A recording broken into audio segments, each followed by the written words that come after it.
पाप मोचनी एकादशी इस बार 25 मार्च 2025 को है।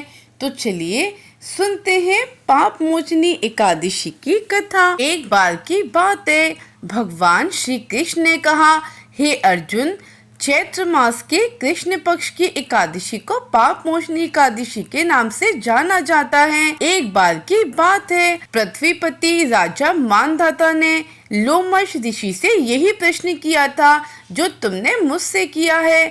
अतः जो कुछ भी ऋषि लोमश ने राजा मानधाता को बतलाया वही मैं तुमसे कहता हूँ। चैत्र मास के कृष्ण पक्ष की एकादशी का नाम पाप मोचनी एकादशी है।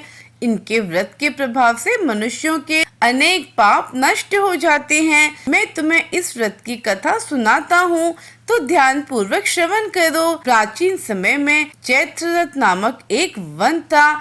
उसमें अप्सराएं किन्नरों के साथ विहार किया करती थीं। वहाँ सदैव वसंत का मौसम रहता था, अर्थात उस जगह सदा नाना प्रकार के पुष्प खिले रहते थे। कभी गंधर्व कन्याएं विहार किया करती थीं, कभी देवेंद्र अन्य देवताओं के साथ क्रिया करते थे।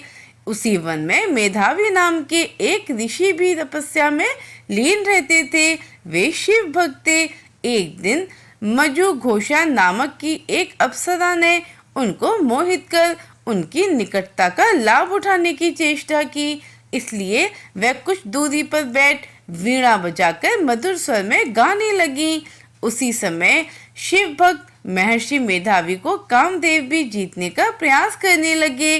कामदेव ने उस सुंदर अप्सरा के भ्रू का धनुष बनाया, कटाक्ष को उसकी प्रत्यंचा बनाई और उसके नेत्रों को मंजू घोषा अप्सरा का सेनापति बनाया। इस तरह कामदेव अपने शत्रु भक्त को जीतने को तैयार हुआ। उस समय महर्षि मेधावी भी युवावस्था में थे और काफी हष्ट पुष्ट थे। उन्होंने यज्ञोपवीत तथा दंड धारण कर रखा था।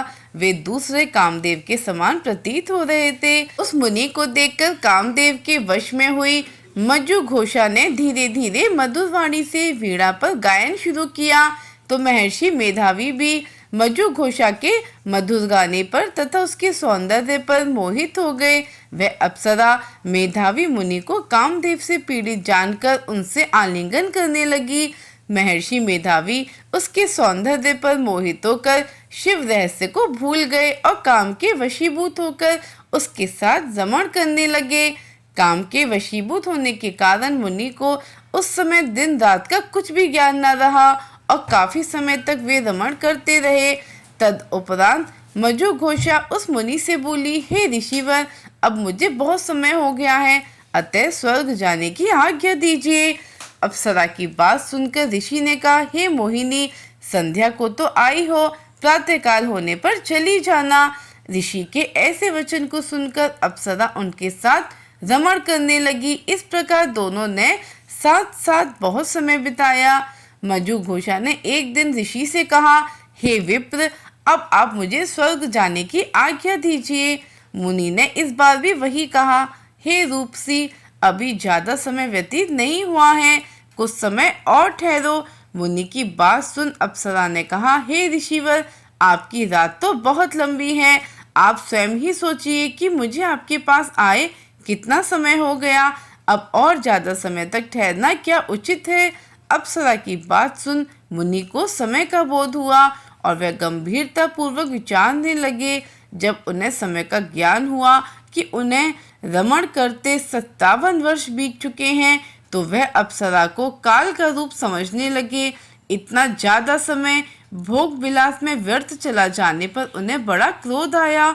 अब वह भयंकर क्रोध में जलते हुए उस तप नाश करने वाली अप्सरा की तरफ भुगटी दान कर देखने लगे।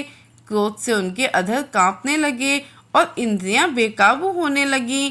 क्रोध से थरथराते स्वर में मुनि ने उस अप्सरा से कहा, मेरे तप को नष्ट करने वाली दुष्टा, तू महापापिन और बहुत ही दुराचारिणी है, तुझ पर धिक्कार है, अब तू मेरे श्राप से पिशाचिनी बन जा। मुनि के क्रोधयुक्त शाप से वह अप्सरा पिशाचिनी बन गई। यह देख वह व्यथित होकर बोली, हे ऋषिवर, आप मुझ पर क्रोध त्याग कर प्रसन्न हो जाइए और कृपया करके बताइए कि इस श्राप का निवारण किस प्रकार होगा।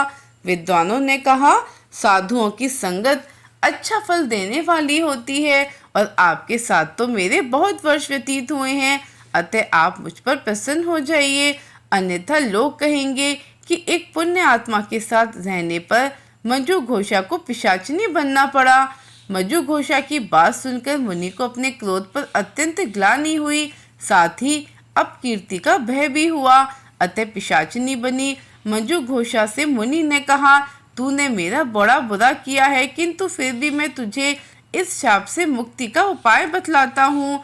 चैत्र मास की कृष्ण पक्ष की जो एकादशी है उसका नाम पाप मोचनी है। उस एकादशी का उपवास करने से तेरी पिशाचिनी की देह से मुक्ति हो जाएगी। ऐसा कहकर मुनि ने उसको व्रत का सब विधान समझा दिया। फिर अपने पापों का प्रायश्चित करने के लिए वे अपने पिता च्यवन ऋषि के पास गए। च्यवन ऋषि ने अपने पुत्र मेधावी को देखकर कहा, हे पुत्र, ऐसा क्या किया है तूने कि तेरे सभी तप नष्ट हो गए हैं, जिससे तुम्हारा समस्त तेज मलिन हो गया है। मेधावी मुनि ने लज्जा से अपना सिर झुकाकर कहा, पिताश्री, मैंने एक अप्सरा से रमन करके बड़ा पाप किया है। इसी पाप के कारण संभवतः मेरा सारा तेज और मेरे तप नष्ट हो गए हैं। कृपया करके आप मुझे इस पाप से छूटने का उपाय बताएं। ऋषि ने कहा, हे पुत्र, तुम चैत्र महीने के कृष्ण पक्ष की पाप मोचनी एकादशी की विधि और भक्ति पूर्वक उपवास करो, इससे तुम्हारे सारे पाप नष्ट हो जाएंगे। अपने पिता च्यवन ऋषि के वचन को सुनकर मेधावी मुनि ने पाप मोचनी एकादशी का विधि पूर्वक व्रत किया। उसके प्रभाव से उनके सभी पाप नष्ट हो गए। मंजू घोषा अप्सरा भी पाप मोचनी एकादशी का उपवास करने से पिशाचिनी की देह से छूट गई और पुनः अपना सुंदर रूप धारण कर स्वर्गलोक में चली गई। लोमश मुनि ने कहा, हे राजन, इस पाप मोचनी एकादशी के प्रभाव से समस्त पाप नष्ट हो जाते हैं। इस एकादशी के कथा के श्रवण व पठन से 1000 गौदान करने का फल प्राप्त होता है।